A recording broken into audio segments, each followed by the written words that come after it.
Pemirsa, Anies Baswedan menang telak dengan meraih 77% suara pada polling yang dilakukan akun Twitter Indonesia Lawyers Club @YouTube ILC. Sementara Ganjar Pranowo mendapat 14% suara dan diikuti Prabowo Subianto yang meraih suara 9%. Kita pernah dengar, yaitu Saiful Mujani pernah membantah Rocky Gerung yang sebut lembaga survei sekarang hanya tipu menipu. Gak mungkin produk serius, gak ada biayanya. Jadi menurut Rocky Gerung itulah survei di Indonesia itu adalah survei tipu-tipu. Karena apa? Mereka hanya survei yang dipesan dan dibayar sesuai pesanan oleh beberapa partai politik. Dan ini ada video diposting di Twitter bahwa Saiful Mujani tanpa sadar dia menjawab kebenaran tersebut. Baik, untuk lebih jelas langsung aja kita lihat videonya. Kalau membuli kita ini tukang survei bayaran. Bayaran itu artinya hasilnya sesuai dengan yang diinginkan oleh yang membayar. Pesanan. Ya, itu tidak mungkin, tidak bisa dilakukan. Pesanan seperti itu, ya nggak bisa. Buat apa? Buat apa harus survei? Itu mah bisa saya karang aja sendiri kalau seperti itu. Kenapa tidak dilakukan survei seperti ngarang seperti itu? Kalau memang itu berguna. Kalau saya rilis dengan ngarang seperti itu mempengaruhi opini publik, lakukan aja. Kenapa harus survei beneran dengan ongkos yang relatif agak mahal? Saya pasti membutuhkan biaya. Dan biaya itu pasti tidak datang dari diri saya. Gaji saya sebagai seorang profesor tidak cukup untuk membiayai sendiri seorang survei. Jadi membutuhkan orang, pasar dalam hal ini, siapapun pasar itu, umum, general. Ini lembaga survei ini dikontrol oleh siapa? Tentu saja ada oversight komite, tapi itu kan transaksi di antara mereka aja tuh. Nah, mari kita mulai dengan kejujuran bahwa kalian itu digaji oleh siapa, untuk siapa, demi apa. Jujur aja, biasa aja kan. Nanti dengan cara itu kita bisa tahu margin of error itu betul-betul error atau pertanggungjawaban etis dan ketajaman metodologi. Kan cuma itu soalnya tuh. Masyarakat nyampaknya kini makin percaya pada polling yang diumumkan oleh kokas respondennya jauh lebih besar. Tidak ada tatap muka atau semua orang bisa melakukan polling. Kan sampai ratusan ribu responden, bahkan ada yang sampai jutaan.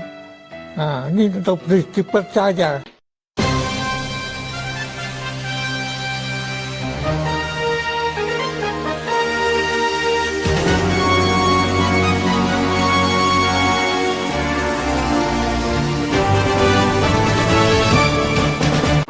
Jangan lupa ya di subscribe, like, komen, share, dan tekan tombol loncengnya.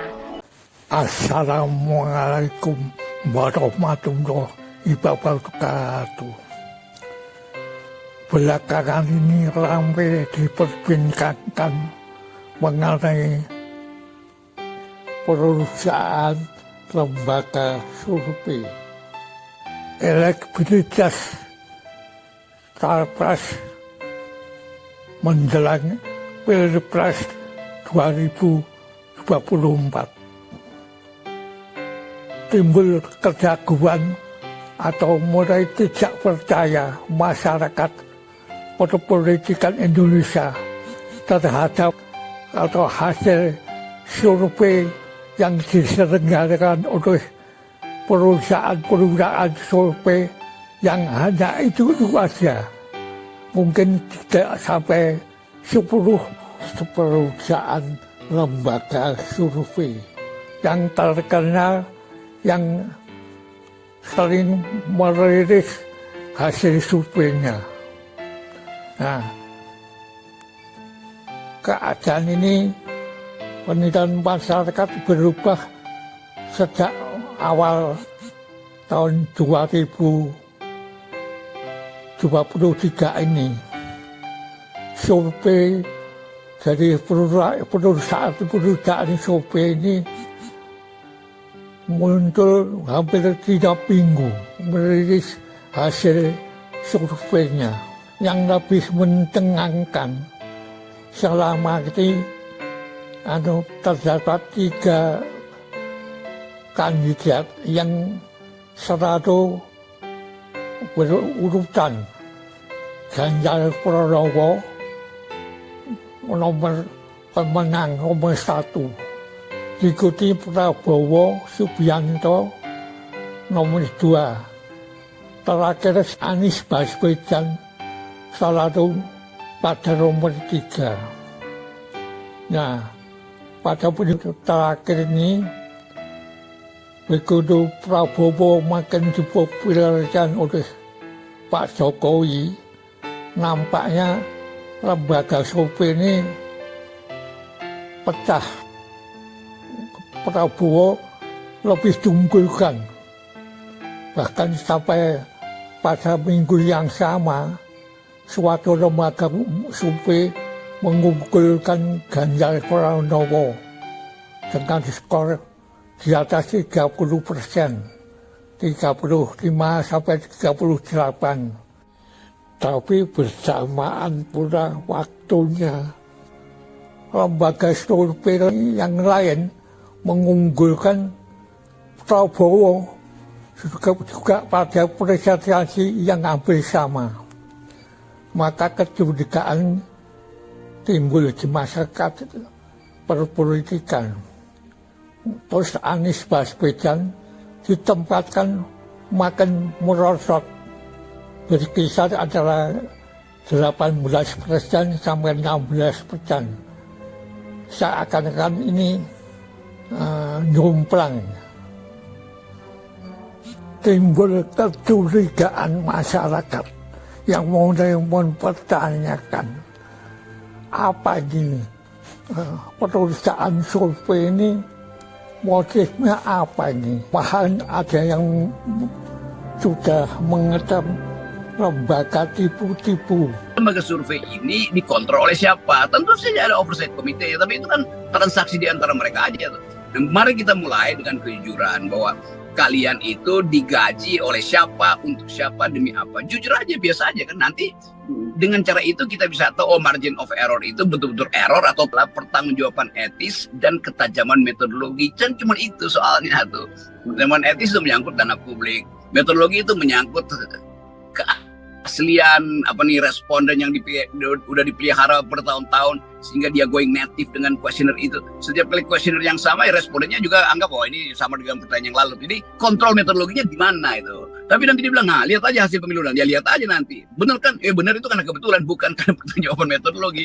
Dan bahkan kalau salah pun dia bilang, itu memang ada margin of error. Iya, kalian tuh yang lakukan penipuan metodologi dan penipuan etika itu. Di situ aja. Ya. Nggak, kalau benar saya kira nggak perlu kita persoalkan, Bung Rocky, karena itu metode ilmiah kan, begitu ya. Tapi yang justru kita persoalkan adalah kalau salah, dan itu pernah terjadi loh, Bung Rocky. Itu pada pilkada 2017 di DKI Jakarta itu salahnya nggak keruan itu. Setidaknya kita sebut 2 lembaga lah yang ada SMRC dan dengan Carta Politika menyatakan bahwa Ahok Jarot menang, Anies Sandi kalah. Itu cuma beberapa hari sebelum pemungutan suara. Kemudian SMRC menyatakan selisihnya tinggal 1% dan Prabowo cenderung Anies dan Sandi cenderung turun, sementara Ahok Jarot naik. Itu artinya dia akan menang juga. Tapi margin kemudian kan ternyata kemenangannya 16% lebih itu Anies Baswedan dan Sandiaga Uno. Harusnya lembaga semacam gini ya harus diberi sanksi gitu, harus mempertanggungjawabkan. Motifnya mungkin bisnis atau pemasaran politik. Jadi memang motifnya sengaja memenangkan atau mengunggulkan kepada yang mau membayar. Akhirnya ada yang mengaku juga memang dia perusahaan yang cari untung dibayar oleh orang-orang yang memerlukan jasa dia. Kita pernah dengar, yaitu Saiful Mujani pernah membantah Rocky Gerung yang sebut lembaga survei sekarang hanya tipu menipu. Gak mungkin produk serius, gak ada biayanya. Jadi menurut Rocky Gerung itulah survei di Indonesia itu adalah survei tipu-tipu. Karena apa? Mereka hanya survei yang dipesan dan dibayar sesuai pesanan oleh beberapa partai politik. Dan ini ada video diposting di Twitter bahwa Saiful Mujani tanpa sadar dia menjawab kebenaran tersebut. Baik, untuk lebih jelas langsung aja kita lihat videonya. Kalau membuli kita ini tukang survei bayaran itu artinya hasilnya sesuai dengan yang diinginkan oleh yang membayar, ya itu tidak mungkin, tidak bisa dilakukan. Pesanan seperti itu, ya nggak bisa. Buat apa harus survei? Itu mah bisa saya karang aja sendiri kalau seperti itu. Kenapa tidak dilakukan survei seperti ngarang seperti itu? Kalau memang itu berguna. Kalau saya rilis dengan ngarang seperti itu mempengaruhi opini publik, lakukan aja. Kenapa harus survei beneran dengan ongkos yang relatif agak mahal kayak begitu, Mbak Rosli? Nah, saya pasti membutuhkan biaya. Dan biaya itu pasti tidak datang dari diri saya. Gaji saya sebagai seorang profesor tidak cukup untuk membiayai sendiri seorang survei. Jadi membutuhkan orang, pasar dalam hal ini, siapapun pasar itu, umum, generik. SMRC atau saya dari awal reformasi 69 melakukan survei ini dengan biaya berbagai macam.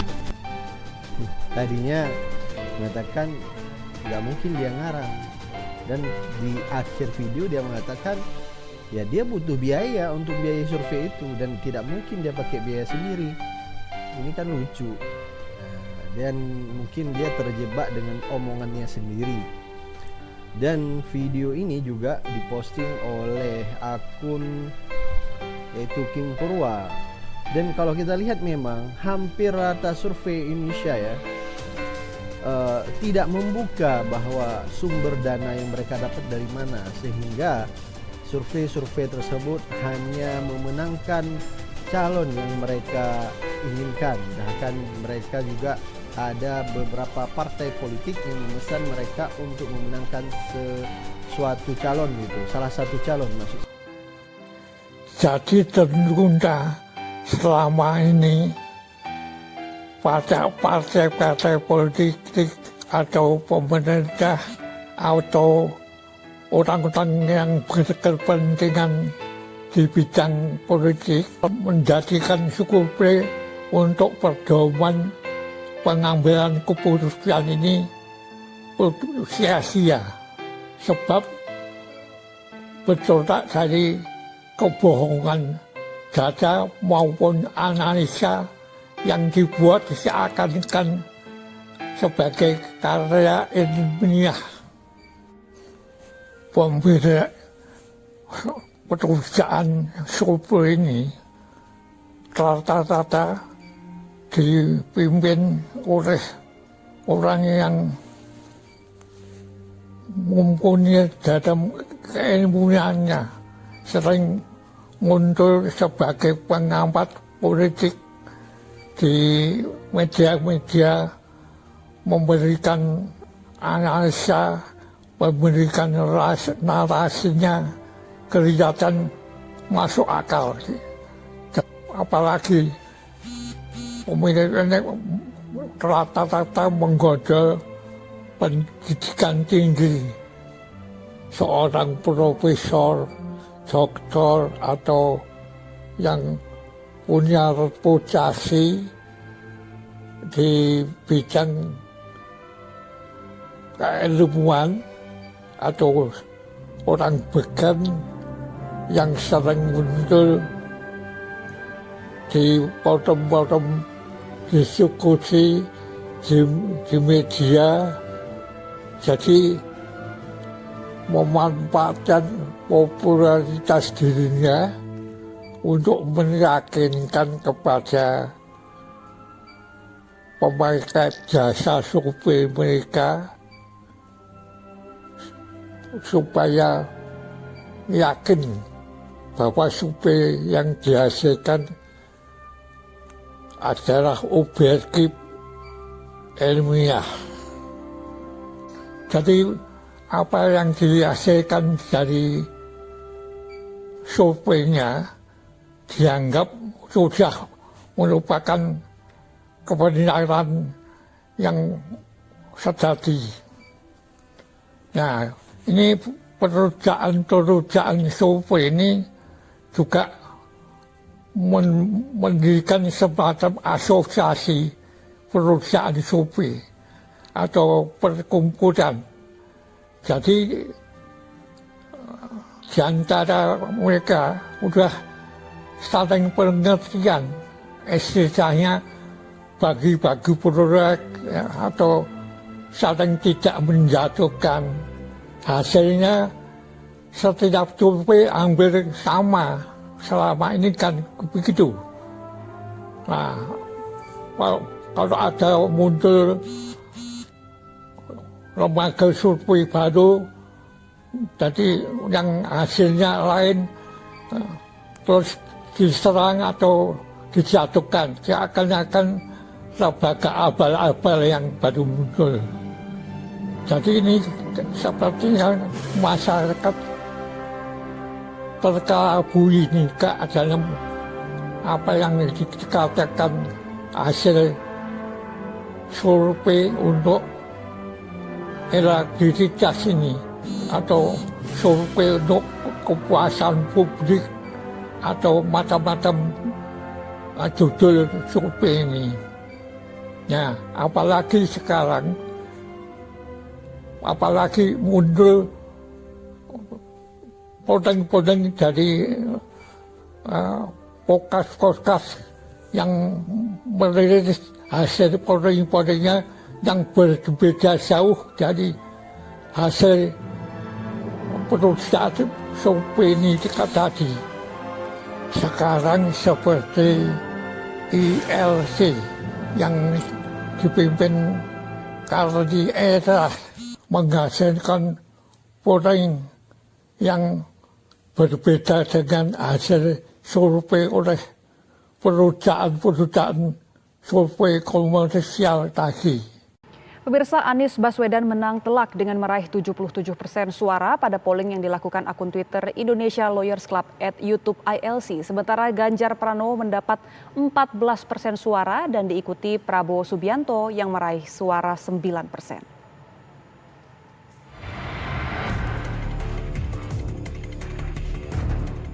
Akun Twitter Indonesia Lawyers Club @YouTube ILC melakukan polling atau jajak pendapat mengenai 3 tokoh nasional yang berpeluang menjadi calon presiden di pemilu 2024 mendatang. Ketiga tokoh yang masuk ke dalam polling diantaranya Menteri Pertahanan Prabowo Subianto, Gubernur Jawa Tengah Ganjar Pranowo, dan Gubernur DKI Jakarta Anies Baswedan. Polling dibuka dengan pertanyaan, seandainya Pilpres diadakan saat ini, siapa pilihan Anda? Lebih dari 56.000 orang mengikuti polling dan hasilnya Anies Baswedan menang telak dengan meraih 77% suara, Ganjar Pranowo 14%, dan Prabowo Subianto meraih suara 9%. Pengamat politik Siti Zuhro menilai hasil polling ILC menunjukkan Anies Baswedan memiliki modal sendiri yang ditujukan dari kinerja dan pola komunikasinya selama memimpin Jakarta. Survei ILC menunjukkan Anies unggul sebagai capres. Lantas bagaimana menjelaskan hasil survei ILC tersebut? Apakah hasil itu dapat dimaknai bahwa pilihan responden terhadap Anies pada dasarnya beyond popularitas dan elektabilitasnya? Apakah pilihan responden mewakili kepercayaan mereka terhadap kualitas dan profesionalitas Anies sebagai pemimpin yang mumpuni sebagaimana ditunjukkan melalui tentu reputasinya dalam memimpin DKI Jakarta. Keberhasilan Anies dalam membawa masyarakat DKI Jakarta yang tenang, yang damai, tidak gaduh, ya, sehingga pemerintah Provinsi DKI Jakarta bisa membangun dengan seksama selama rentang waktu 2017 sampai 2022. Sementara pakar komunikasi politik Henry Satrio menyatakan, survei yang dilakukan akun Twitter ILC dianggap kredibel jika dilihat dari konten-konten yang menjadi sumber informasi bagi masyarakat. Namun ia menilai aktivitas media sosial tidak berpengaruh signifikan terhadap elektabilitas. ILC bukan akun Twitter sembarangan. Ini akun Twitter yang kredibel dengan konten-konten yang memang menarik perhatian masyarakat. ILC tentu saja menjadi salah satu sumber informasi masyarakat yang ingin mengetahui lebih dalam beberapa isu politik, bahkan juga isu hukum.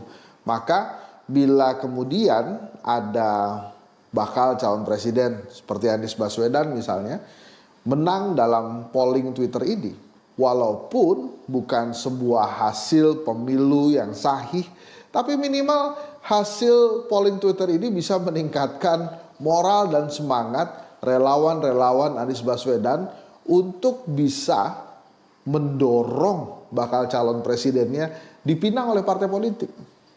Aktivitas media sosial untuk elektabilitas itu tidak ada pengaruh signifikannya. Karena memang dunia media sosial ini kan dunia maya. Maka terus-menerus dikatakan kalau populer itu baru satu kaki bisa masuk dalam perhelatan atau peningkatan elektabilitas.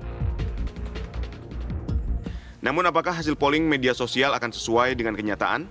Ini adalah peran kita semua untuk mensukseskan perhelatan pemilu 2024. Terus ada lagi survei dari Google Trend, ada lembaga survei dari luar negeri yang lebih objektif. Hasil polling dari podcast baik yang bersifat amatir atau profesional, ternyata hasil polling pendapatnya berbeda dengan hasil survei dari perusahaan lembaga survei yang selama ini dikenal masyarakat. Masyarakat nyampaknya kini makin percaya pada polling-polling yang diumumkan oleh podcast.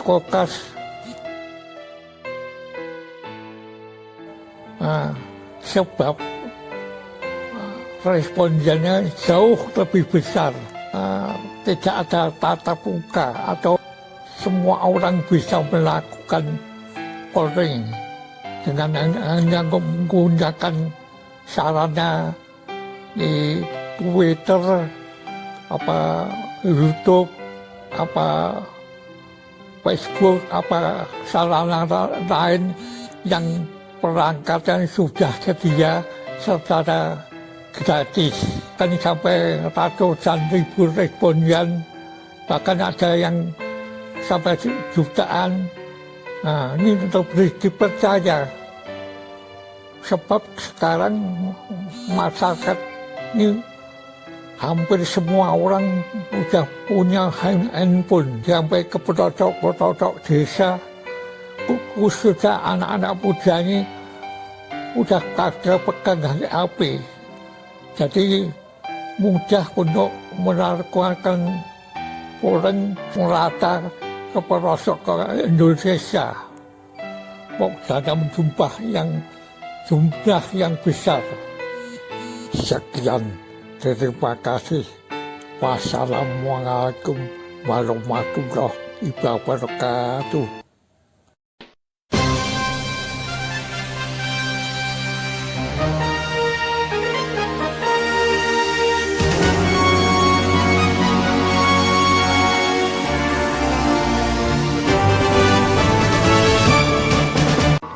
Jangan lupa ya di subscribe, like, comment, share, dan tekan tombol loncengnya.